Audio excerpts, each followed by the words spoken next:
Pernah nggak lu ngerasa kayak gini? Ketika lu ngelakuin sesuatu, lu disalahin. Tapi ketika orang lain ngelakuin hal yang sama tuh, semua orang diem aja. Atau ketika atasan lu nih marah-marah, orang bilang, wah keren ya, dia tegas. Tapi giliran lu sedikit aja marah-marah, bakal dibilang gak sopan.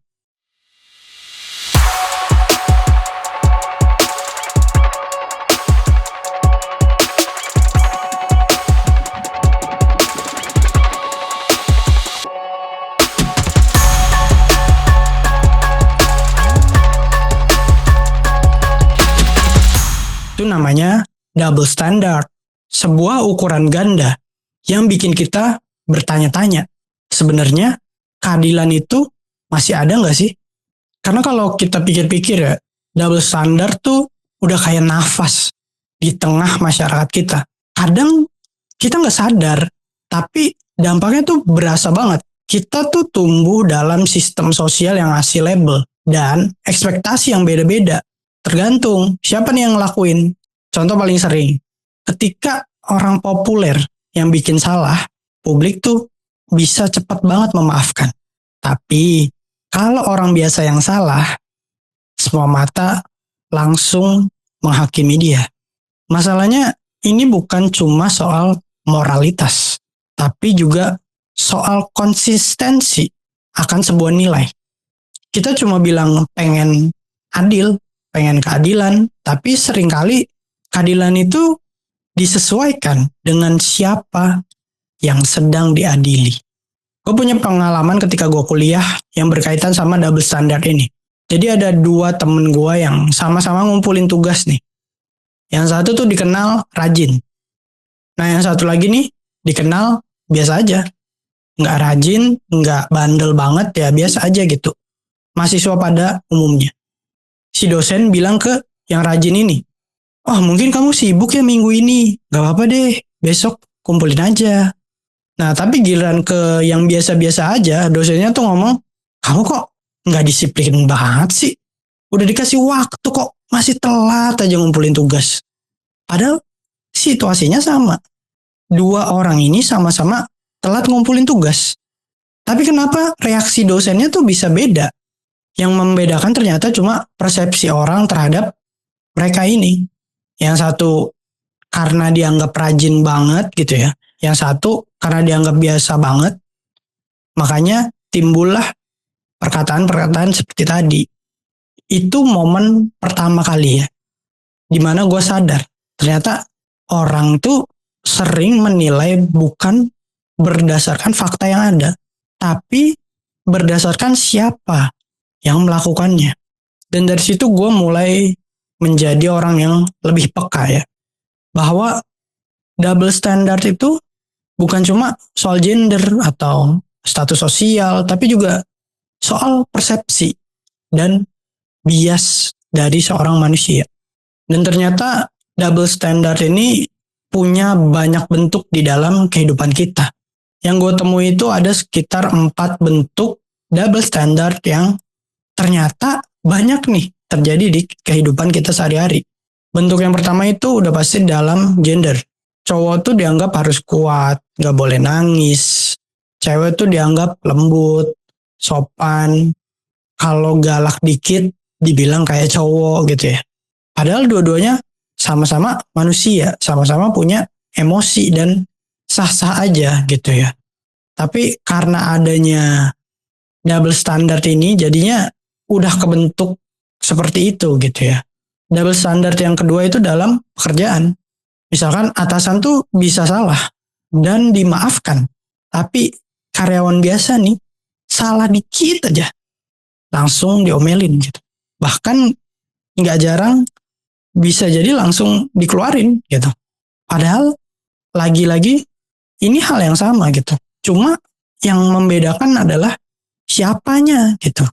Orang yang disukai manajer itu akan dibilang inisiatif ketika dia melakukan banyak pekerjaan gitu ya, melakukan banyak hal yang tanpa disuruh. Tapi ketika orang lain yang tidak disukai manajer melakukan hal yang sama, nggak dibilang inisiatif tuh, nggak dikasih pujian tuh, tapi malah dibilang, lu mah so tau lu gitu. Ngapain sih ikut-ikutan gitu. Ini bukan bagian lu, ini bukan kerjaan lu gitu.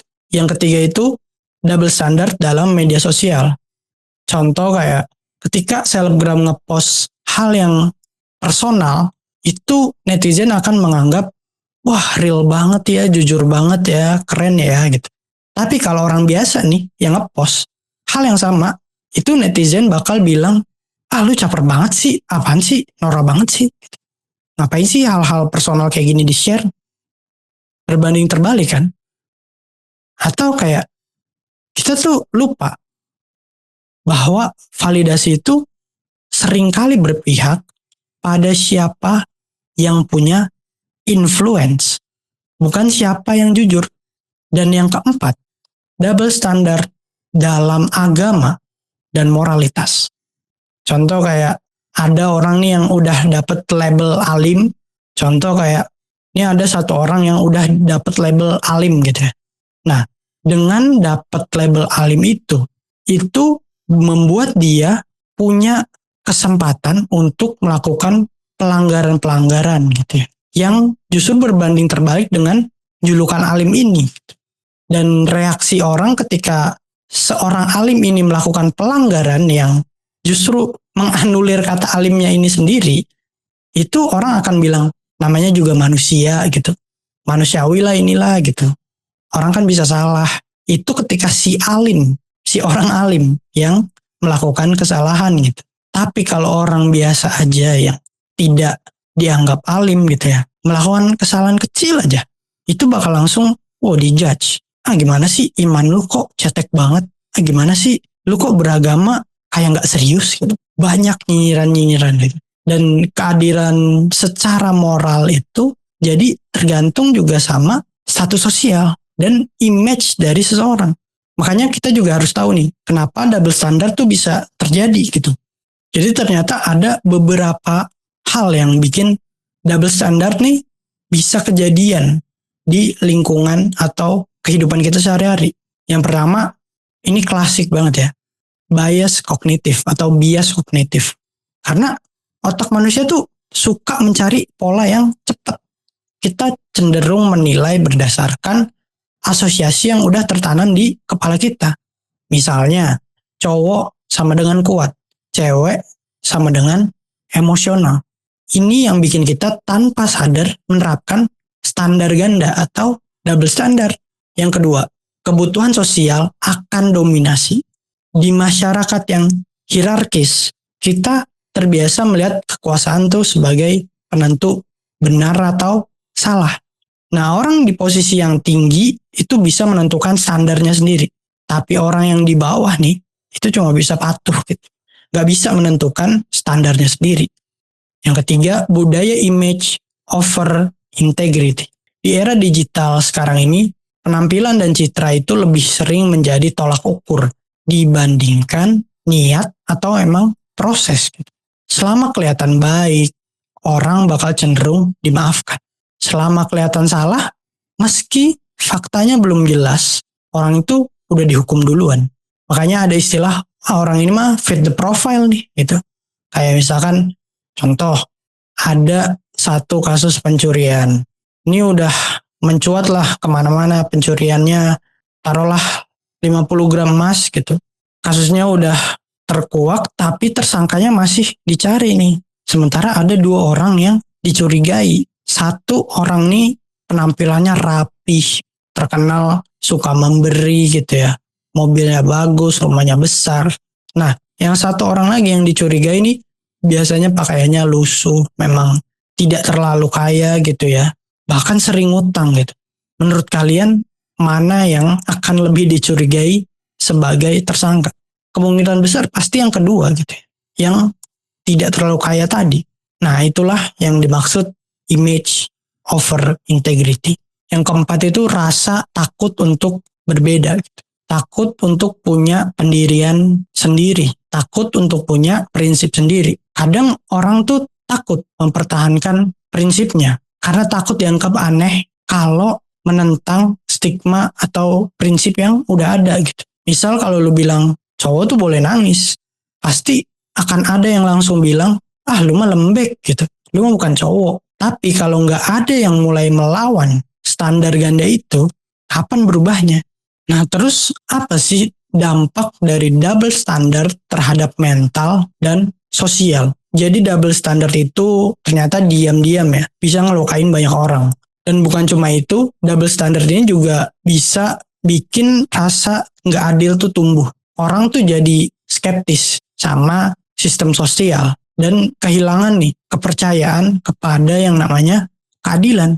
Karena ketika keadilan menjadi selektif, empati pun ikut hilang. Yang kedua, ini bakal menciptakan ketimpangan secara emosional. Karena orang yang terus dibandingkan dengan standar ganda bisa merasa nggak cukup, nggak valid, atau bahkan malu menjadi dirinya sendiri. Yang ketiga, ini bakal menekan proses pertumbuhan kalian. Karena kalau masyarakat cuma menghargai satu jenis perilaku, misalkan yang kuat, yang tegas, yang produktif, maka orang-orang yang lembut, introspektif, atau artistik dianggap nggak cukup hebat. Padahal justru keberagaman karakter itu yang bikin kita belajar dari satu dan yang lain gitu. Dan itu yang bikin kita unik, kita berbeda sebagai manusia. Itu kata kuncinya berbeda gitu. Kita bisa bertumbuh karena kita dari level 1 ke level 5. Kalau kita semuanya sama ya kita di level 1 semua dong gitu. Nah terus gimana sebenarnya caranya kita menghadapi ketika ada orang yang double standard gitu. Yang pertama kita harus sadarin dulu bias dalam diri kita sendiri. Jangan buru-buru nyalain orang. Coba kita refleksi diri dulu. Apa kita juga punya standar ganda terhadap orang lain?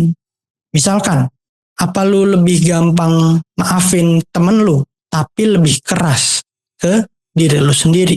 Yang kedua, mulai dari empati, bukan ego. Karena empati bikin kita paham konteksnya. Satu tindakan itu bisa punya alasan yang berbeda-beda di setiap orang. Dan itu penting buat diakuin. Yang ketiga, bangun budaya transparansi dan diskusi yang sehat. Di tempat kerja, di komunitas, bahkan keluarga, mulai deh beraniin nanya. Kenapa sih ini boleh buat dia dan gak boleh buat gua? Pertanyaan itu bisa jadi awal perubahan kecil. Yang keempat, hargai proses, bukan cuma hasil.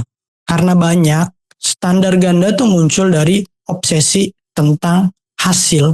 Karena kalau semua orang fokus ke proses, sebenarnya penilaian bakal jadi lebih adil dan manusiawi. Di akhir gue pengen ngingetin satu hal sederhana. Keadilan itu bukan cuma tentang siapa yang benar dan salah, tapi tentang konsistensi cara kita menilai. Kalau ukuran keadilan itu berubah-ubah, tergantung siapa yang dihadapi, maka yang kita jalanin tuh bukan keadilan, tapi ego yang dibungkus sama moral. Walaupun memang double standard tuh akan selalu ada, tapi bukan berarti kita harus tunduk sama yang namanya double standard. Kita bisa mulai dari hal kecil, menilai orang lain dan diri sendiri dengan standar yang sama. Bukan untuk jadi sama rata, tapi untuk jadi sama adil. Kalau lu pernah ngalamin situasi di mana double standard tuh bikin lu ngerasa gak adil, bahkan kesel gitu ya. Coba ceritain pengalaman lu di kolom komentar. Atau DM langsung ke Instagram Kreatif Bertumbuh. Siapa tahu cerita lu bisa jadi bahan refleksi buat pendengar yang lain di episode kita selanjutnya. Thank you udah dengerin obrolan ini sampai akhir. Buat lu yang lagi bertumbuh dari segi pemikiran, kreativitas, atau hal yang lain, mari bertumbuh bersama di Kreatif Bertumbuh Podcast.